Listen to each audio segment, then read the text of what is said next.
बैंकों से रकम निकालने लगे, नकदी की तलब बढ़ गई। गवर्नर स्टेट बैंक डॉक्टर रज़ा बाकिर का कहना है कि मुल्क में नकदी की तलब बढ़ रही है क्योंकि लोग टैक्स के दायरे में नहीं आना चाहते।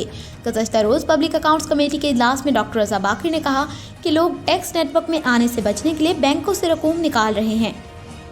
दौरान इजलास डॉक्टर रज़ा बाकिर ने उन लोगों और इदारों के नाम जाहिर करने से इनकार कर दिया जो मुल्क में हॉट फॉरेन मनी लेकर आ रहे हैं। पब्लिक अकाउंट्स कमेटी ने गवर्नर स्टेट बैंक को बुलंदशरह सूद और हॉट फॉरेन मनी के बढ़ते हुए हुजूम के पसे पर्दा अवामिल की वजाहत के लिए तलब किया था। डॉक्टर रज़ा बाकिर ने पब्लिक अकाउंट्स कमेटी को एक सवाल के जवाब में बताया कि स्टेट बैंक से नकद रकम की तलब बढ़ती जा रही है, जिसकी वजह से नोट छापने पर आने वाली लागत में भी इजाफा हो रहा है। इनका कहना था कि बैंकों से रकूम की मुंतकिली पर आयद होल्डिंग टैक्स भी नकदी की बढ़ती हुई तलब की एक वजह है। मरकजी बैंक के अदाद-ओ-शुमार के मुताबिक रवां बरस 21 फरवरी तक ज़ेर गर्दिश नोटों की मालियत 524 अरब थी।